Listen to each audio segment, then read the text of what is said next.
Habari ya wakati huu mtazamaji wa TBC1, karibu katika kipindi cha Ngazi ambacho kitakupa fursa ya kujifunza mambo mbalimbali ambayo yanafanyika katika jamii. Katika kipindi hiki tutaangazia sekta ya upishi wa keki.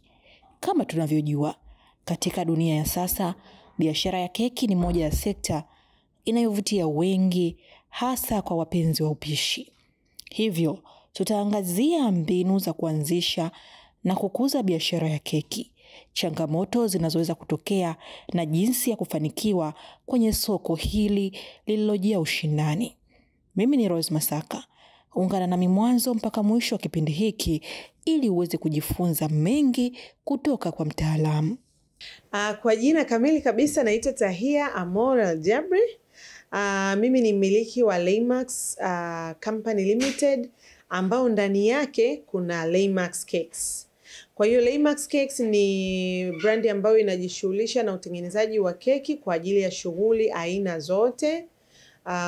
Tuko hapa tokea mwaka 2015 ndio tumepata usajili rasmi. Upishi wa keki ni sanaa inayoleta furaha. Msanii na mbunifu wa keki, Tahia Amor, anatueleza ni kwa namna gani aliamua kuanzisha biashara ya keki. Kitu cha kwanza ambacho kilinihamasisha sana kufanya biashara ya keki ni ile sanaa na ubunifu uliopo ndani ya keki. Kwa sababu miaka ya nyuma sana sisi tukiwa wadogo, keki ilikuwa ni duara, square, imeenda sana labda shape ya kopa.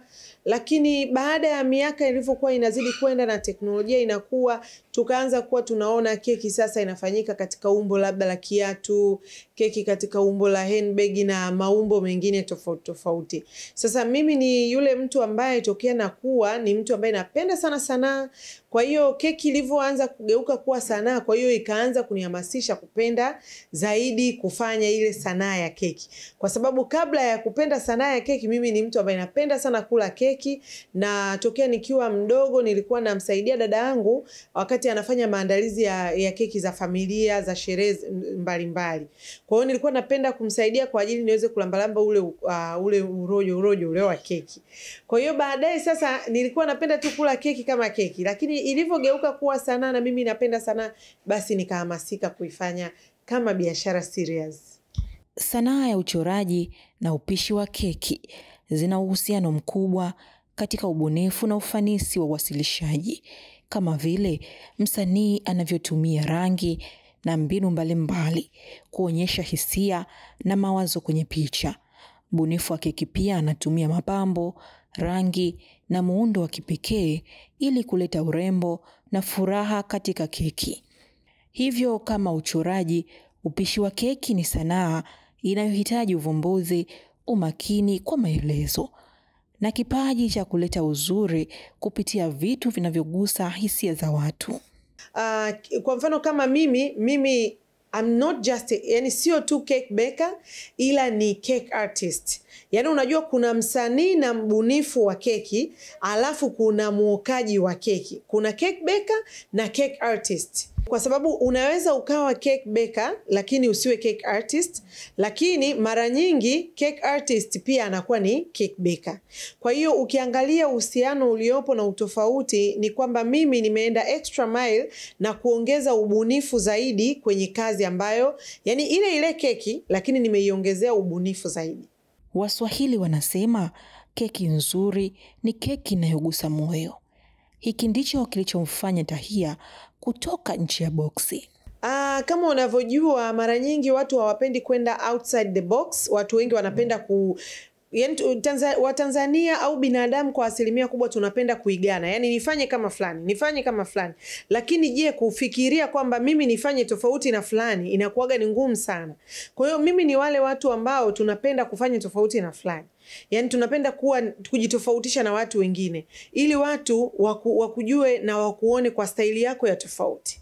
Safari ni hatua, na hizi ndizo hatua muhimu alizozichukua Tahia wakati wa kuanzisha biashara hii. Hatua muhimu, kwanza nilianzia nyumbani tu kama watu wengine, lakini cha muhimu sana niliwekeza kwenye knowledge, au tunasema elimu ya hiki ambacho nakifanya. Mimi ni mtu ambaye naamini sana katika knowledge. Kwa hiyo niliwekeza knowledge, lakini baadaye nilivyoona sasa nimeanza kufanya kazi na watu wameanza kuikubali, nikaanza kutunza pesa ili niweze kuwekeza sasa kwenye kitu kikubwa zaidi. Kwa sababu hapa leo umekuta ni ofisi, lakini kabla ya hapa tulikuwa tunafanyia nyumbani, sebuleni kwangu na vitu kama hivyo. Hapo kwenye kuweka hela huwa kuna changamoto kwa wengi. Wapwani wanasema huwezi kujua uzito wa mzigo mpaka ubebe mwenyewe, na pia huwezi kujua joto la moto mpaka ukose moto wenyewe. Lakini Tahia anatuambia kuwekeza fedha mwenyewe ni kama kupanda mbegu, inahitaji uvumilivu na juhudi ili zikue. Ujue hivi vitu ukiwa unaviongea baada ya kuwa umeshavipita, mtu anaweza akasema wanatudanganya sana wajasiriamali. Lakini kiuhalisia mimi nilikuwa najinyima sana sana sana. Nilikuwa nashindwa hata kwenda saluni, nilikuwa nashindwa kununua hata nguo mpya, nilikuwa nashindwa kujinunulia chochote, kwa sababu nilikuwa nawekeza zaidi nguvu kwenye kuinvest kwenye biashara, kwa sababu nilikuwa naona picha kubwa ya biashara yangu baadaye. Sasa nisipowekeza kwa kipindi kile nisingejinyima, yani leo hii nisingeweza kuwa na ofisi kama hivi, na japokuwa hata hapa bado kuna vitu najinyima, kwa sababu nataka niwe na ofisi kubwa zaidi ya hivi. Yani nataka niwe na factory kabisa, yani kama cake industry. Changamoto ni sehemu ya mafanikio kwa Tahia. Yeah, of course changamoto always waga zipo, hazikosekanagi, lakini kuna changamoto ndogo ndogo ambazo waga ni sio za kuzifikiria sana, alafu kuna zile kubwa kubwa. Kwa mfano ukiangalia changamoto kubwa ambayo mimi nilikutana nayo mwanzoni, kwanza mimi ni msomi ambaye nina degree 2.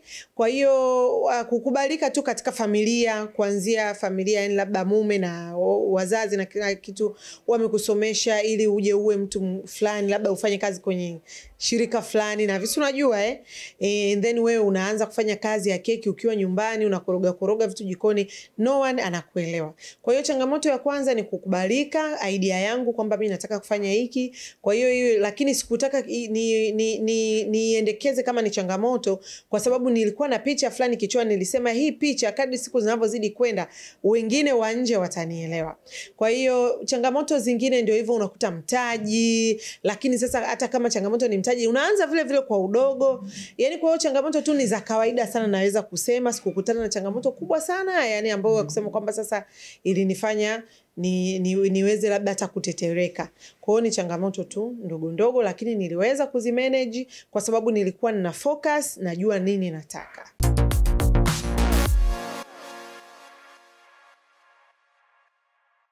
Umuhimu wa kuwa na mbinu bora za kutafuta soko ni mkubwa katika kuhakikisha mafanikio ya biashara yoyote. Katika ulimwengu wa leo wenye ushindani mkubwa, ni muhimu kufahamu soko lako na kuelewa mahitaji na matakwa ya wateja.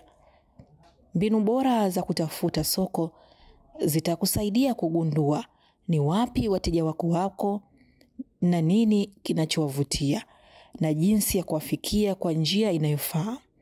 Hii pia inahusisha matumizi ya teknolojia kama vile mitandao ya kijamii na matangazo mitandaoni. Mbinu ambazo nimeweza kuzitumia kupata soko, cha kwanza naweza nikasema kwamba nashukuru sana uwepo wa mitandao ya kijamii, kwa sababu mitandao ya kijamii imetupa nafasi ya kutosha sana kuweza kuonyesha ujuzi wetu na ubunifu wetu. Uzuri wa mitandao ya kijamii naweza kusema inatoa fursa kwa wote kuonyesha chochote kile ambacho unaweza kuonyesha. Haina ubaguzi, haina kusema huyu ni mtoto wa fulani, huyu sio ni familia fulani. Yani mtandao wa kijamii onyesha kile ulichonacho. Bahati nzuri mitandao waga inapokea na utapata wateja. Kwa hiyo mimi naweza nikasema biashara yangu kwa asilimia zaidi ya 80 nimejenga kwa kutumia mitandao ya kijamii. Na huu ni ushauri kwenye matumizi mabaya ya mitandao ya kijamii. Unajua yani amini maisha jinsi yalivyo ni wewe unachagua. Yani tunasemaga Mungu kapanga, ni kweli Mungu anapanga, lakini ukija kwenye uhalisia sasa wa maisha, mara nyingi unachagua wewe uwe nani, unachagua maisha yako yaweje, unachagua destiny yako iweje. Kwa hiyo kama wewe unatia bando lako la simu, unaingia mitandaoni kuangalia wasanii wamefanya nini, sijui nani kafanya nini, vitu ambavyo havina faida, labda kuchamba watu mitandaoni, kutukana watu mitandaoni, hakuna chochote utakipata. Kwa hiyo kama wewe unaamua maisha yako ndio yawe hivyo hivyo miaka 10 mbele, miaka 20 mbele, kwamba utakuwa kila siku unanunua tu bando unaingia kutukana watu, ni maisha yako umeamua. Lakini kama ukiamua kutumia mitandao vizuri na kusisitiza kwamba, na ninapenda nikupe moyo kwamba mitandao ina room enough kwa kila mtu kukua, ina room enough kwa kila mtu kufanikiwa, haijalishi umetoka familia gani, haijalishi una uwezo gani, haijalishi una amini elimu kiasi gani. Ni wewe unaamuaje kuitumia mitandao hii. Kama ukiitumia kwa vizuri, basi itakufikisha mbali zaidi. Kujitofautisha na wengine katika biashara ni muhimu ili kupata umaarufu na wateja waaminifu. Hii inahusisha kutoa bidhaa au huduma zinazovutia na za kipekee ambazo hazipatikani kwa urahisi kwa washindani wako. Kujitofautisha kunaweza kuwa kwa ubora wa bidhaa, huduma bora kwa wateja, au hata kwa mbinu za uuzaji zinazovutia zaidi.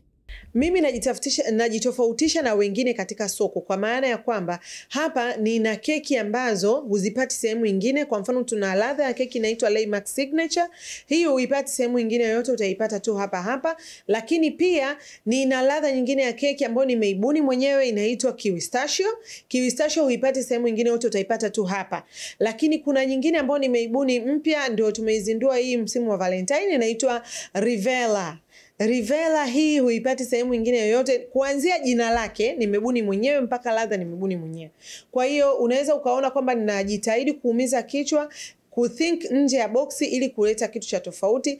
Lakini pia kujitofautisha kwingine ndio kama hivyo, kazi zangu jinsi zilivyo, ukiziona tu unaweza ukahisi kwamba hii labda imetengenezwa na fulani, hii imetengenezwa na fulani. Kwa hiyo ile kwangu mimi inanipa faraja. Kwa mfano tuchukulie, mimi ni mtengenezaji, ni expert mkubwa sana wa kutengeneza 3D cakes hapa Tanzania, na nadhani ndio among watu ambao wameanzisha hizi 3D cakes hapa Tanzania. Kwa hiyo sasa hivi inatokea hata mtu akitengeneza 3D cake labda akaikosea bahati mbaya, watu wengi waga wanaenda kwenye mitandao ule mtandao, yani page ya yule mtu, unakuta wanaanza kutag, bwana hii keki angefanya fulani, hii keki angefanya fulani, wanaanza kunitag, wanamshambulia yule mtu kwa kunisifia mimi. Kwa hiyo unakuta kwa namna moja au nyingine nasema kwamba kweli nimekubalika kwenye jamii na kwenye soko.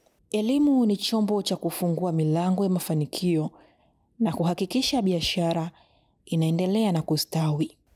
Elimu hii, kwa sababu mimi nilivyoamua kuifanya hii kazi kama kazi rasmi, nilianza kutafuta ujuzi nchi tofauti tofauti. Kwa mwanzoni nilipata ujuzi kwa dada mmoja pale Upanga, ni Muhindi, lakini baadaye nikaanza kusafiri sasa nje ya nchi. Kama nilivyokuambia, nilikuwa na save pesa sana ili niweze kuwekeza kwenye biashara yangu. Kwa hiyo mwanzoni nimewekeza sana pesa, nikawekeza kwenye kusafiri kwenda kujifunza. Nimepata ujuzi hapo Nairobi, nimepata ujuzi South Africa, nimepata ujuzi Uturuki, Nigeria, Dubai, Muscat. Kwa hiyo unaweza ukaona kwamba nimeinvest kwenye elimu sana, kwa sababu mimi ni mtu ambaye naamini sana katika knowledge. Cha kwanza kabisa, mtu asiogope nilivyotaja, si Uturuki, Dubai, si wapi. Kumbuka mimi nimeanza keki miaka zaidi ya 10 iliyopita. Kipindi kile walimu hapa Tanzania walikuwa hakuna, na waliokuwa wanajua keki walikuwa hawataki kufundisha. Kwa hiyo waje hapa kwetu tuwafundishe, una haja tena ya kusafiri. Mimi nilishasafiri kwa ajili yako wewe, ili uje nikugaie kile nilichoenda kujifunza kule. Kwa hiyo sasa hivi huna haja ya kuwaza sio mimi sina hela Uturuki, sina hela Nigeria, sio ya wapi. Njoo kwetu sisi ambao tumeenda kule, njoo tukupe ujuzi.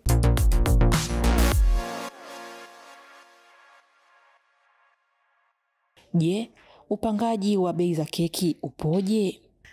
Hapa kwetu tuna hiyo Laymax Signature, wateja wanaifurahia zaidi, lakini pia tuna lemon coconut. Hii lemon coconut jamani, wateja wetu hapa wanaipenda sana. Tuna cake delights ambazo zimechanganywa red velvet na moist chocolate cake, zinamwagiwa rojo, hizi pia zinatembea sana, zinapendwa sana. Lakini vanilla cake ya Laymax cake pia inafanya vizuri sana sokoni. Yes. Mimi nadhani bei mtu anapanga kulingana na gharama zake za uendeshaji na uzalishaji ambazo anatumia. Unaona maidia, nikwambie kitu. Kwa mfano unakuta siagi. Kuna siagi ni siagi kweli, lakini brandi ni tofauti. Kuna siagi halisi ya ng'ombe ambayo ni expensive, kuna siagi za mimea. Kwa hiyo inategemea mtu amepika keki kwa kutumia ingredients za namna gani. Maziwa yapo mengi, lakini je, katumia maziwa brandi gani? Sio, unanielewa? Kwa hiyo kuna vitu vinaitwa brand ya ingredients ambazo yeye ametumia.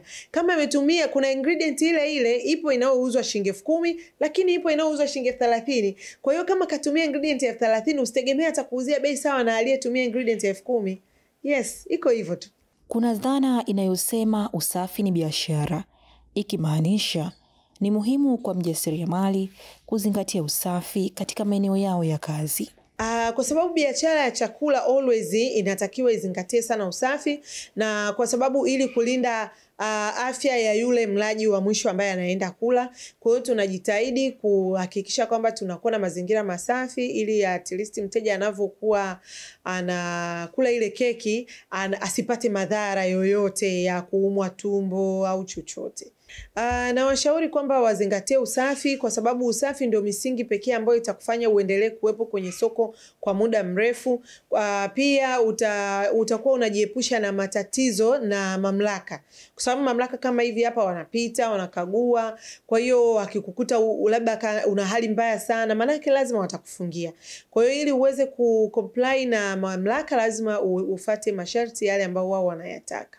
Na hapa tupike keki. Yani tuna ingredient ambazo wala hazizidi 5 ili uweze kupika keki simple.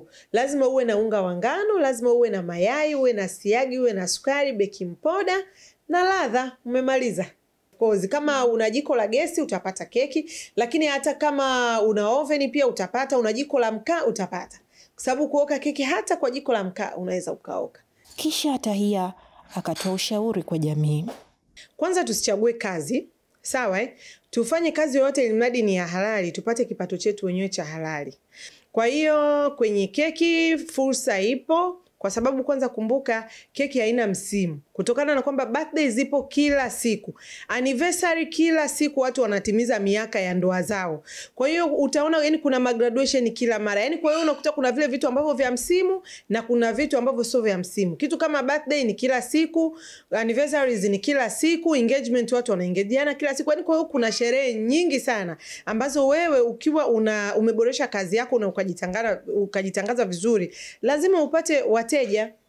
Kuelekea maadhimisho ya siku ya wanawake duniani, Tahia anatuachia ujumbe. Katika siku kuu hii ya wanawake duniani, mimi kwa kweli nawatakia wanawake wenzangu wote kila laheri, lakini pia napenda niwapongeze kwa sababu jamani, tuacheni ule utani. Wanawake sasa hivi wanapambana. Yani iko wazi na inaonekana wanawake sasa hivi kwa kweli wanaenda kukamatia uchumi. Kwa sababu gani wanawake sasa hivi wanakuwa sana kiuchumi? Kwa sababu sisi wanawake hatuchagui kazi. Upike mandazi, upike vitumbua, upike nini, unatoboa. Umeona? Kwa hiyo jamani, tuendelee kupambana, tunaweza bila kuwezeshwa. Kwa sababu unajua wenzetu bwana wa baba huwa wanakuaga ile wanadili wanalifukuzia la milioni 500, milioni 600, lakini sisi wanawake hatunaga madili hayo. Kwa hiyo sisi waga tunakusanya 200, 300 za mandazi za chapati mpaka tunajikuta mitaji inakuwa. Kwa hiyo tuendelee kupambana jamani. Ni wazi kwamba upishi wa keki ni sanaa inayohitaji ubunifu, umakini na juhudi ili kutoa matokeo bora. Keki sio tu chakula, bali ni sehemu muhimu ya sherehe na matukio ya furaha. Na ni jukumu letu kuhakikisha kuwa kila keki inakuwa na ladha nzuri na muonekano wa kuvutia. Mimi ni Rose Masaka na hii ni Ngazi.